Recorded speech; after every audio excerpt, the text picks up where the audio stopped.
fly ash in the United States. I saw this webinar at the IAI conference earlier this year and approached Ivan about giving this as a webinar. It was very informative, and I think you're going to like it. And based on the number of registrants, I think there was quite a bit of interest. So that's good to see. Any branches that are hosting viewing sites, we want to thank you all for doing that. As the State Association for Civil Engineers, ASCE, this is one of the membership benefits we provide to the community, is our efforts for continuing education. If you're not a member of ASCE, please consider joining. And if you have topics that you think might be interesting, or you have something you would like to consider giving as a webinar, please reach out to me or Mike and let us know.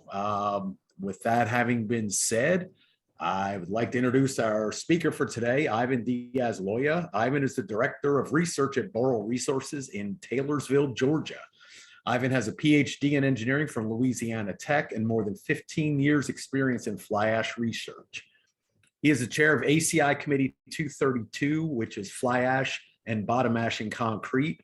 Also a member of committees 240 on natural putzolans, 236 on material science of concrete, and 242 on alternative cements. He is also a member of ASTM Committee C01 on cement and C09 on concrete and aggregates, and also of the Natural Putzolan Association. His research interests include fly ash and natural putzolan reactivity in concrete, alternative supplementary cementitious materials, there's an acronym for that, and identifying and developing processes to beneficially use cold combustion products and other putzolans. Ivan, you are definitely an expert in this field, and we look forward to your presentation. The floor is yours. Yeah, thank you, Ron. Appreciate that. It seems like a long introduction. Yeah, I might have to shorten that one up. But anyway, I really appreciate it. So what we're going to talk about today is, give you a little bit of an overview of kind of the state of affairs in terms of fly ash in the U.S. What are the new alternatives that the industry are looking into? What's going on in terms of research and specifications, right? I guess in a nutshell, how we tried to solve this problem of availability of fly ash, right? So I guess to get started, all right, there it is. Okay, so just a little bit of history. If you walk down the streets of Milwaukee, you'll find that plaque on a native street, and that was actually the first power plant, coal-fired power plant, to work with pulverized boilers, and that was back in 1919. So that was basically, day zero for fly ash. So later on, in the 30s, it became more available. It was seen kind of a cheap replacement for Portland cement, and then later on the 30s, it's a big research paper by Davis over at Berkeley that identified a lot of the benefits of fly ash that we actually, some of the reasons why we use it today. And then on the 60s and 70s, things really changed because there was a new generation of coal-fired power plants that, they had better technology. So you had, fly ashes with much lower LOIs, that were finer, much more reactive. And so a lot of research also came a little bit later on the 70s and 80s, and people started looking at a harder look at the durability, sulfate resistance, and the many things that fly ash helps with in terms of durability, ASR, for example, and that kind of brings us to today. But anyway. So what are the many things that we use fly ash in concrete, right? We use it to mitigate ASR nowadays. We use it to lower permeability, right? And by doing that, we're preventing steel corrosion that is embedded in the steel. We also get better ultimate strength. It's been documented that fly ash, sometimes for over a year is still gaining strength because the reaction, fly ash and calcium hydroxide is in cement is actually pretty slow, right? So you continue to have strength development over long periods of time. You can use it to lower the temperature when you have mass concrete pours, and lower the temperature, not compromising durability, right, or actually helping durability, and then also for sulfate attack. So those are some of the main reasons why we use it right now, right? So for that reason, cement and fly ash have been kind of peas and carrots, right, for such a long time. So then we have this, right? So here in this graph, we see the blue line is fly ash production since 1966, which is when the American Coal Ash Association started doing their surveys, right, and keeping track of fly ash production and fly ash use, and well, actually not just fly ash, but coal combustion products in general, right, which fly ash is a part of. And then the green line is the amount that was used in concrete. So I guess if you take a look at here at 2009, right, we've had a drop in production of around 60. This window right here, 60%. During that same period of time, we actually had an increase in the use in concrete of about 30%. So actually, that's pretty good, right? So I guess what I'm trying to say with this is the industry's been working really hard. I mean, this is, if you think about it, it's quite remarkable, right?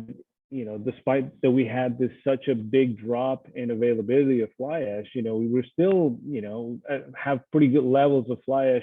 We have been able to maintain the concrete industry supplied with fly ash, right? We probably, if we had more available, probably the growth number would have been higher, right? Because everybody has felt, fly ash shortages, and that's one of the reasons that, as Ron was saying, there's a lot of interest in this, because we've all felt it, right? And we know all our customers and the customers of our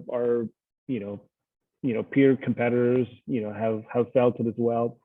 So, but anyway, we've been able to keep up with a lot of the demand by doing several things, right?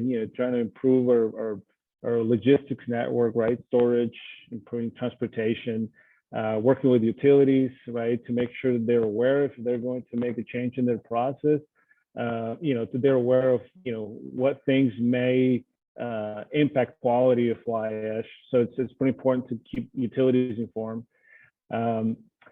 There's also development of beneficiation technologies, right? Like burning, you can burn out the carbon in fly ash and get lower LOI fly ash. You can neutralize the carbon that you have in there, so it doesn't impact air entraining agent or air entrainment in the same way. And then there's a few technologies that have been developed and that have allowed us to keep probably several million tons of fly ash in the market. Also, increasing awareness with ASTM, AASHTO, ACPA, some of these agencies. Make sure that specifiers also are aware of how things are changing, right? And making sure that that they have an industry perspective. We have an industry perspective as we try to update our specifications, try to make changes, right? Because ultimately these specifications, they need to be reflective of what's going out in the market, right? So if we have changes in the market, those specifications have to change accordingly. So that's been part of the work.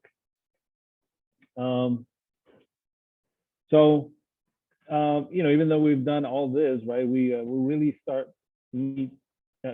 need to start thinking about new materials, right? What else is out there besides just regular fly ash that's coming out of the plant?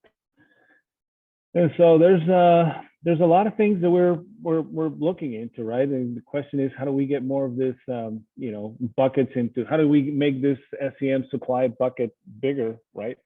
So we're still going to have fly ash. for a long time. Coal-fired power plants are not completely going away. Sure, we have closures and everything, but and supply is getting tight, but they're not going away. So that will remain a source of supplementary cementitious materials.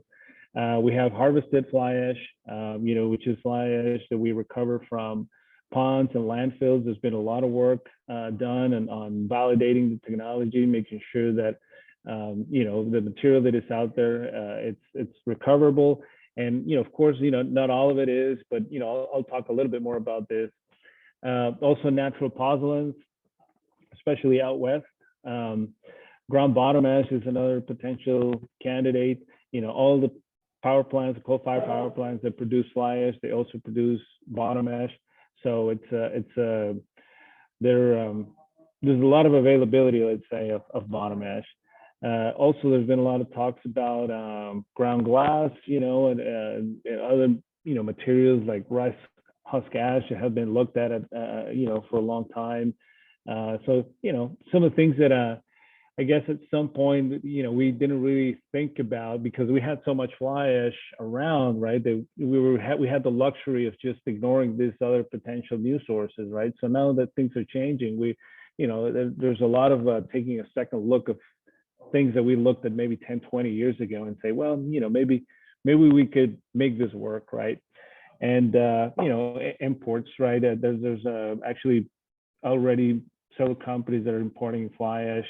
A lot of it is for cement raw feed, but it could play a role in the future.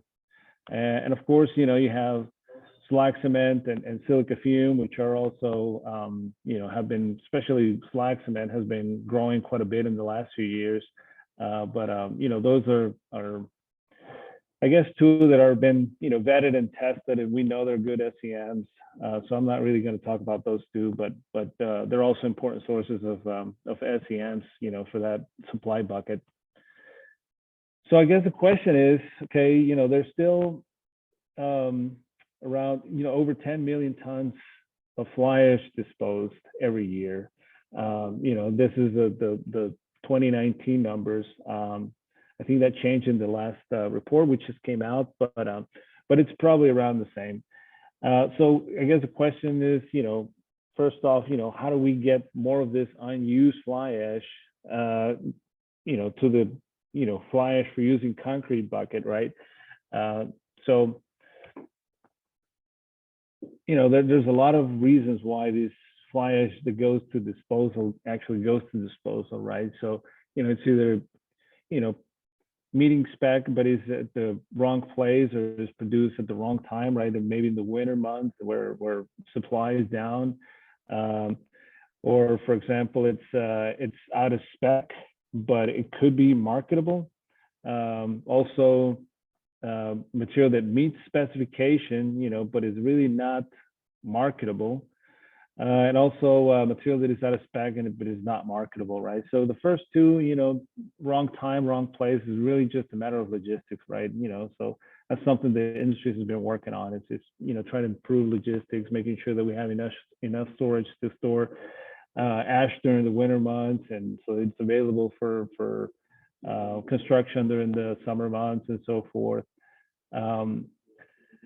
Material that is out of spec but is actually marketable. We need to work on revising our specs, right? Which requires some research. So, for example, material that has maybe it's a little coarse, it's out of spec, but is really good at mitigating ASR, right? So, you may not get a very good strength development, but if it's good, I guess it doesn't need to be good at everything, right? So we can pick and choose fly ashes for the purpose that we want to use fly ashes. I guess that's what I'm trying to say. So that requires some research and for us to revise our specifications, which is something that we're working on. Also, fly ash that meets the specification is not marketable. There's, like I mentioned, there's a lot of beneficiation technologies that have been developed and are helping to keep fly ash into that fly ash for concrete bucket, and that has also required quite a bit of research on that. And then finally, out of spec and out of and not marketable, right? Some of them can be beneficiated, and with specs revised, can go into that fly ash for concrete bucket, and some of it ultimately is just not going to be usable in concrete; it's going to go to disposal, right? But there's still some avenues to use more of that fly ash that is disposed. So another thing that has happened in the last probably 10 years, right, is that things have gone from just local, to a lot more, uh, interstate commerce, right? Meaning that fly ash is traveling more than what it used to, right? So, for example, this power plant in Southern Illinois, this was a market for it, 10 years ago. You probably just we brought into St. Louis, a few spots over in Southern Illinois, and that was pretty much it, right? So, fast forward 10 years later, and now that fly ash is going to California, is going to Texas, is going to New Orleans, is going to Massachusetts, is going all over the place, right? So, I guess it's going to go where the demand is, where holes in supply are. So that has been changing quite a bit over the years. So in terms of the material that we can potentially use to fill in some of these holes in supply, right? Harvested fly ash is one of the big ones. So blue line on the top here in this graph is fly ash production, as I mentioned before, and then the one in the bottom is fly ash supply. So if you take the difference between what was used and what it was produced, right? That gives you about close to 2 billion tons that are actually in landfills and ponds out there. EPA did a survey and they found that there's over 700 sites that are that contain coal combustion products out there.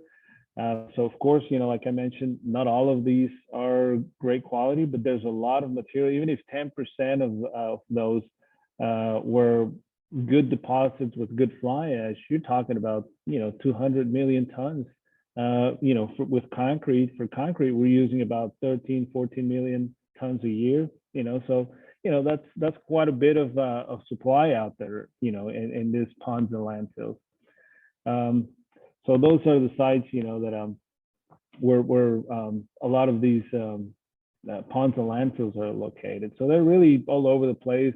Most of them are in the eastern United States, because I guess that's where the coal is, right? Most of the coal is. You have, and I guess most of the population is also, west of or east of the Mississippi. So a lot of those sites are in that area. So I'm not going to read all of these to you guys, but there's a lot of research that has been done to vet these materials, right?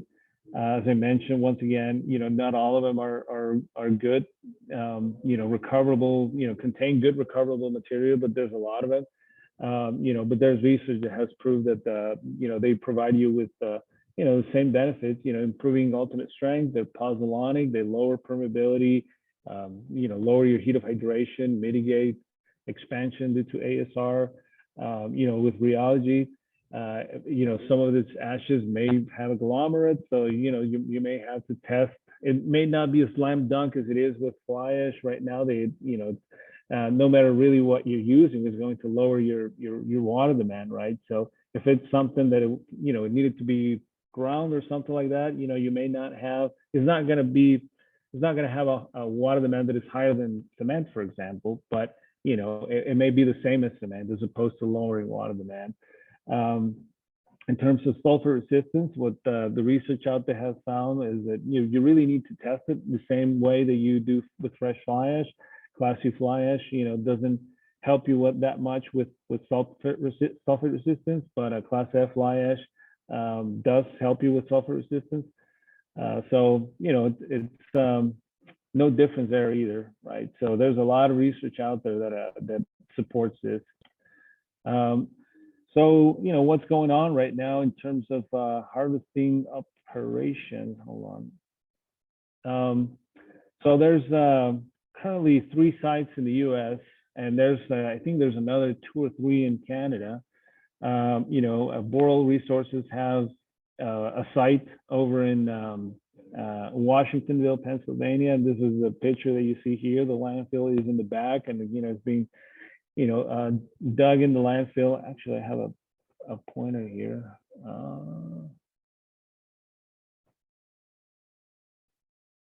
Yeah, so it's being brought from the landfill here, and then this is the processing facility. Here it comes in, gets inspected, goes through a trommel to take out, sieve out any impurities, goes to a dryer, gets sieved again, and then you got ASTM 2618 fly ash come out of this silo. So also CIFA has a process where they're actually taking high LOI fly ash, they reburn that fly ash, and then produce really low LOI fly ash. They have been doing that for quite a bit of time, several years. And then We Energy is also, I think they've taken a little bit of a different approach.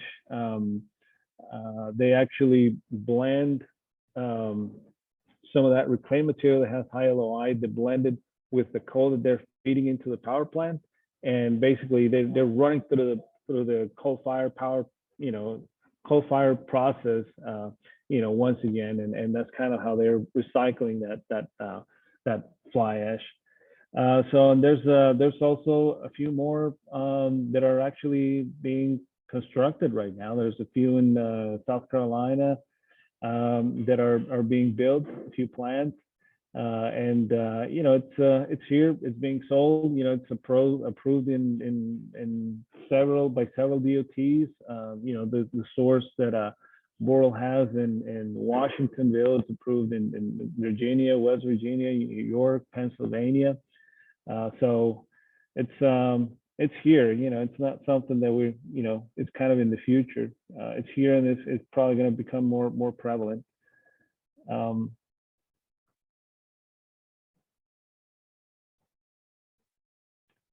How do I delete this? 1 second. There it is. All right, so natural pozzolans. Natural pozzolans is another very interesting material. Obviously they've been there for thousands, millions of years. A lot of them coming from volcanic eruptions. The potential deposits for natural pozzolans are the ones that are marked in pink and this kind of a maroon or reddish color. And so you can see that most of the deposits for natural pozzolans, they're really out west, Arizona, west of there, right? And so if you take a look at this picture again of, the location of potential harvesting sites for fly ash, you can almost see that they're really complementary to each other, right? Natural pozzolans, all of them are out west. Fly ash deposits, they're all out in the eastern United States. So, this natural pozzolans, they're another high volume potential source of SEMs that are out there, and then there's a lot of work that is being done in developing deposits.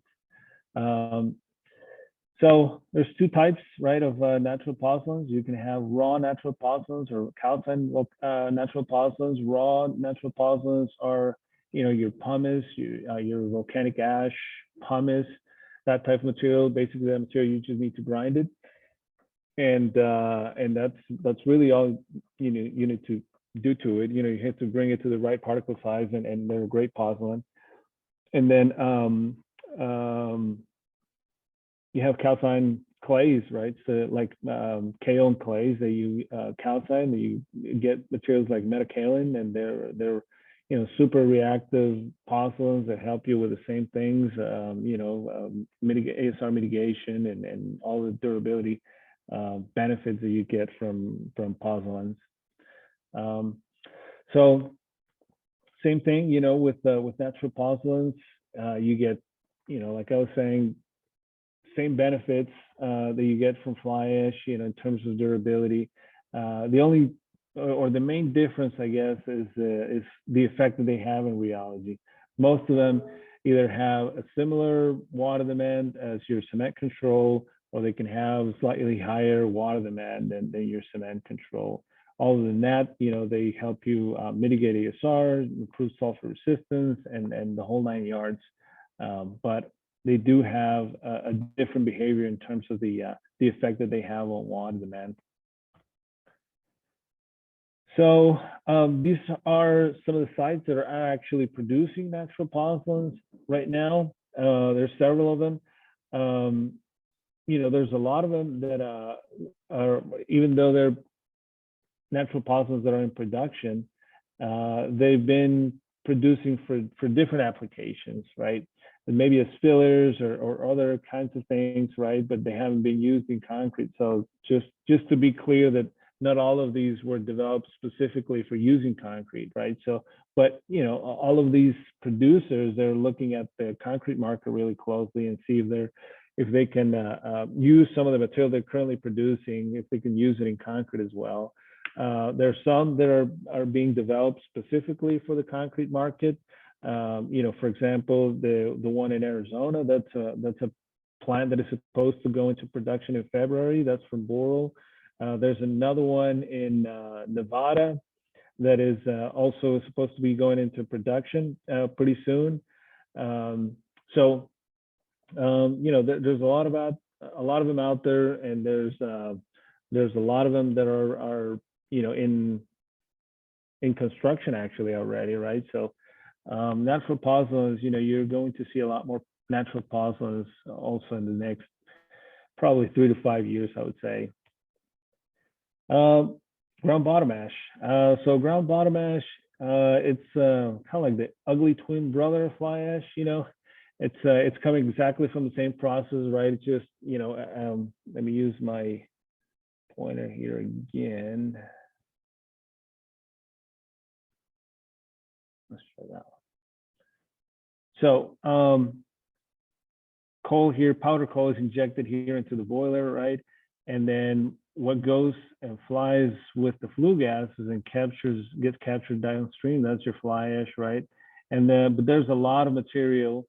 Typically in a power plant is about 20 to 40% bottom ash, and then the rest is fly ash. So there's a lot of material that is bottom ash that basically just drops to the bottom of the boiler, right? Hence the name, bottom ash. So this material is, like you can see here in this pictures, is coarser. It kind of cools down a little bit more slowly, and that's why you have these coarser particles.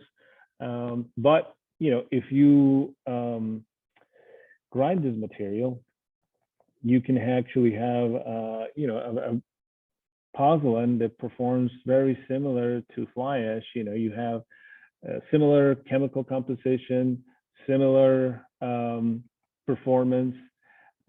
So it's a matter of processing the material to get there. So the main difference with bottom ash, right, is I guess the similarities are it is a pozzolan, or it is pozzolanic. It mitigates ASR. It helps you with durability, heat of hydration, lower impermeability, so forth. But this material does need to be processed, which means that it's going to be ground, and you're going to get, instead of the nice round particles that you get with fly ash, they're going to be angular, right? So that means that those angular particles are not going to create that same nice ball bearing effect that fly ash has, that helps you to lower water demand. So that doesn't mean that bottom ash is going to increase water demand, right? But it's probably, for what we've seen, you get the same water demand as you get with cement. Sometimes actually a little bit lower, because as you can see here in this picture of bottom ash, you actually have some spheres, still within that bottom ash. So you get either the same or a little bit lower water demand than your cement control. So that's in terms of rheology. And then here at the bottom, I also have improving sulfur resistance, the same as not a question mark, but not a check mark, because it's the same as fly ash. You really have to test it. Typically, higher calcium bottom ash is not going to do well, just like fly ash for sulfur resistance. lower calcium content. It's going to help you much better for sulfur resistance. So same as fly ash there. Some of the alternative SEMs that I told you guys about initially, ground glass is one of them that has been talked about quite a bit. There's about 20 million tons of this material out there. I guess I should say there's about 20 million tons of waste glass production, right? Not all of it gets crushed and processed and becomes ground glass. They actually work pretty hard on developing a new specification. So there is already ASTM 1866, which is the standard specification for ground glass pozzolan in concrete. So you have a tool right now for specifying that in concrete. Just the only thing to watch out for is most of the glass that is out there is container and plate glass, which is it's coming from soda lime glass, right? Which means that it has high alkali content, which is not necessarily great for ASR. It doesn't help you with ASR. And then the smaller portion of it is e-glass, which is a byproduct from fiberglass production, and that material has low alkalis, and it's much better for ASR mitigation. So there's about 33 plants, recycling plants in the U.S. For glass, and just 4 of those produce actually powder, right? They'd actually pulverize it and would have it available for use in concrete. I'm not sure exactly how much of those are actually selling into concrete, but they're making a big push for it. Some of the other materials that are being considered, CFB ash, which is also coal ash, but it's coming from a different process. It's coming from a circulating fluidized bed combustion process, which is in terms of combustion of coal, it's a more efficient process. It's lower emissions, but it does create a different type of ash. It typically, the process has it's a lower temperature process, so you don't have as much as high amorphous, which is typically associated with reactivity. You typically have slightly higher sulfur contents, which is something that you have to watch out for in concrete because it can compromise durability. And it doesn't mean that this will, but it's something that I guess needs to be supported by research that they can be safely used, right? And that's something that is happening right now. And I'll talk a little bit about what the research that is going on right now says. Also, colloidal silica, they've been trying to introduce this product, at least in groups like ASTM and ACI. They're working on trying to develop a specification. There's some information about it out there. There's not a lot. There's some questions. Okay, well, if it works right, because it should work. If it's what it is basically just really fine silica, which should help you with ASR, right? But how much, for example, do you have to add in order for it to help you, to actually help you with ASR, or get some of the same or similar benefits that you get from fly ash? So it's fairly new, right? We don't really know yet. Rice husk ash is something that has been studied for a while. There's a lot of questions in terms of how consistent it is.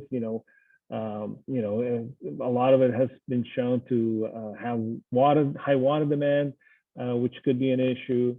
So once again, it's one of those products that we're taking a second look at it, right? We looked at it several decades ago, and it was not considered because there was so much fly ash available. But now it's a different story, like I mentioned. And then there's other things that are out there, that maybe not in higher volumes, but may be able to supply regionally here and there. Maybe liquid admixtures. There's a few people that are kind of trying to introduce some liquid admixtures that I personally don't have a lot of information on, but they're out there. I'm not sure if they work or not, but they're out there. And then like I mentioned, other products that are out there that we never looked at because we just had so much fly ash available that it wasn't really worth looking into them, right? So there's a lot of those products still out there that need to be that looked again. So in terms of what's going on in terms of research, right? What's the government doing? So they have several research projects, worth a little over $2 million, on trying to expand supply. FHWA has a research project with Tyler Lay of Oklahoma State and performance-based classification methods for reclaimed fly ash, and he actually has a tool to be able to get some measure of performance or model performance of fly ash in concrete, right? And basically tells you, is it going to do the same? If you're going to replace the fly ash with this other one, your input, your chemical composition, is it going to do the same as the fly ash you're currently using? Is it going to be worse in terms of strength? Or is it going to be better? So he's been working on that. He got a little over $1 million to do a lot of his work. There's an EAR grant also from Gara. He's looking also at kind of machine learning and that kind of stuff to look at fly ash and basically trying to map, as he calls it, the genome of fly ash, right? Which would help you to, be able to predict performance better and be able to apply those to maybe fly ashes that are off spec, right? And say, well, this off spec fly ash may not be good for this and this, but it may be good for this other two things, right? And if it's good for those two things, why shouldn't we use it? As long as it's not going to, have a detrimental effect in concrete. And then for Shad Rajabipur from Penn State, it also has a project looking at natural pozzolans and inorganic polymers and other SEMs. She's also looking at ground bottom ash in this project, and he got about $800K for doing his work. We also put together recently a tech brief with the CP Tech Center over in Iowa, on the use of harvested fly ash in highway infrastructure. Look it up. It's a really good document. It's kind of the state of the art, probably a good summary of what I just gave. Well, actually a much better summary of what I just gave you here, because it really focuses on harvested fly ash, gives you a lot of references in terms of the research that has been done to prove that it's a good resource and a good option for using concrete. So make sure you give that one a read. So there's also an NCHRP, which is a pool-funded program from several states, basically to come up with recommendations for revising ASHE to M295, which is a counterpart of ASTM C618, and actually to try to expand that and tap into some of those fly ashes that are falling out of specifications right now, but actually could have a benefit in concrete, right? So try to expand the pool of fly ashes that we use and try to do that in a safe way, right? And in a way that is going to, obviously have a benefit for concrete, and you're not going to include fly ashes that could have a detrimental effect in concrete, right? And so CFB ashes, maybe fly ashes that have high LOI or there are two cores, they're developing the supporting data in order to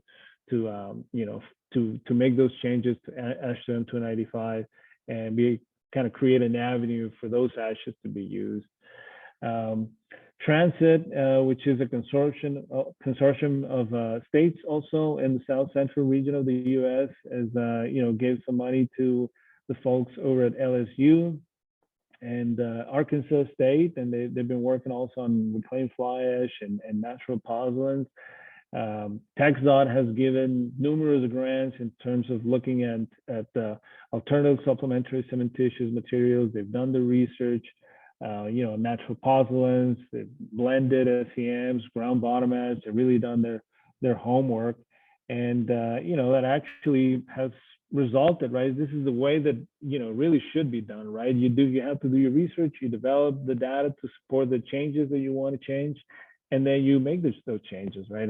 And really TxDOT, you know, kudos to them. You know, they follow that formula and they change their specifications. So for example, now you can use ground bottom ash for using concrete, right? It's allowed in their specs. So that's really the way that should be done.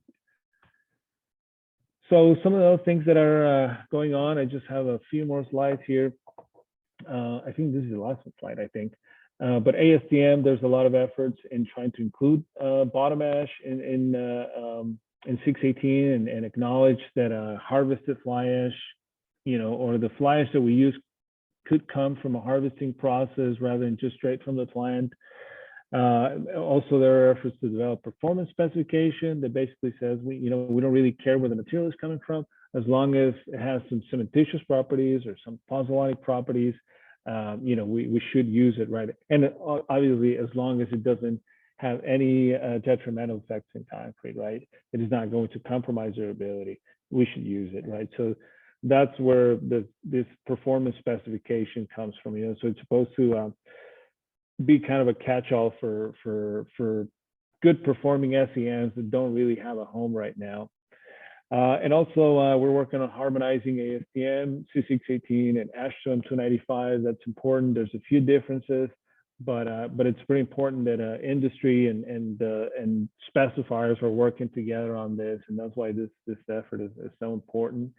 ACI also has been you know, working on this. You know, I'm the chair of that committee of 232. We recently just finished a tech note, which is going to be published in the next few months. It's done already. It's just going through the editorial process. It's a tech on harvested ash, and it's also going to have kind of the state of the art on you know, the latest research and what we know about harvested fly ash, and it's kind of supporting information for you know, for the use of this material in concrete. We also changed the name of the committee to it was fly ash in concrete. So now the name of the committee is fly ash and bottom ash in concrete, and the mission is also changed to follow suit on this. And basically, the idea is that you know, the committee is also going to develop information on the use of bottom ash in concrete as a supplementary cementitious material, because we see that that's a material that has enough volumes that can make a difference, right? And it should be used in concrete because it is pozzolanic. And then, you know, something we have on deck and we haven't started working on, but it's kind of the next in line is developing a report on the use of harvested fly ash in concrete. And then, you know, ACAA, National Pozzolan Association, you know, they've been really helping in generating supporting data, you know, helping spread the word with concrete clients and specifiers out there. So, you know, pretty thankful for that. And I think that's all I have. Yeah. So that's a natural pozzolan deposit is being built in Arizona right now. You know, it's just kind of, you know, where things are going right now. A lot more of these types of projects are going to be coming in online. And with that, you know, I just want to thank you guys for listening in, and I'll take any questions.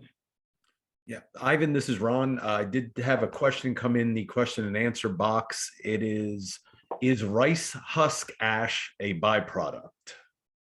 Yes, it is a byproduct from basically from rice production. You know, they take out the husk of the rice, and that leaves, you know, tons and tons of this material out there when they process the rice, and they burn it, and the ash that comes out of that is what is the rice husk ash. So that's kind of where it comes from. Okay. Anybody else? Questions? I'm waiting to see. We're going to give a second to see if anything pops up in the chat or question and answer boxes.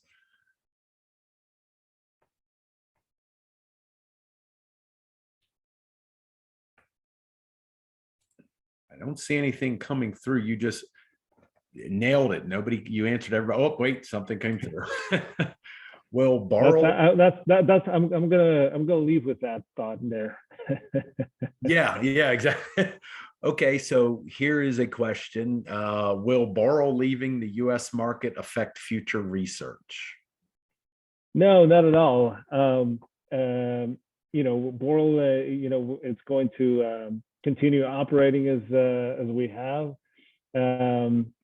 Just money's going now to somewhere else rather than going to Australia, which was the headquarters. So, but yeah, no, that's not expected to change anything. If anything, we're hoping that it's going to help us improve supply, if anything. Okay. Here's a comment or a question in the chat box. So there really is not going to be a shortage foreseen for the next 10 years or so. More of a clarification, I guess. Can you repeat that one, Ron? The statement was, so there's really not a shortage foreseen for the next 10 years or so. Well, I mean, that's really hard to say. It's really regional. And I mean, what I can tell you is that we're working on a plan to be able to be prepared to improve supply, but we have gotten, sudden announcements, for example, that such and such plant is going to close, and we really can't control that, so I couldn't really just say that we're not going to have any shortages. I mean, there are sometimes already shortages that we're seeing, right? And they're, like I said, the regional, sometimes we have a lot, sometimes we don't have enough. So it's kind of dependent on, power plants running, decisions of power plants to maybe shut down a unit here, sounds like, for what I've seen, just complete plant shutdowns have slowed down quite a bit, but several plants have plans to retire. For example, if they have 4 units, they'll retire 1 or 2 units, and they kind of, don't shut down the power plant completely, but they'll shut down a few units and just kind of cut back, but which cuts down in supply, right? But it doesn't completely go away. So kind of a tough question there, but we're doing everything we can. I can tell you that. Sure. So we have a follow-up to the rice husk question, and that is, what is the purpose of burning rice husk? Is it for energy? No, it's really just to decrease the volume, right? Because I mean, you end up with a huge volume of this material, and in order to make it more manageable for disposal, they burn it, right? And it's typically 10% ash, right? So you go from a pile of 10 tons to a pile of 1 ton of ash after you burn it. So that's really why it's burned. Okay. Oh, anybody else? We still have a couple more minutes if you want to get a question in. And I don't see anything else popping up.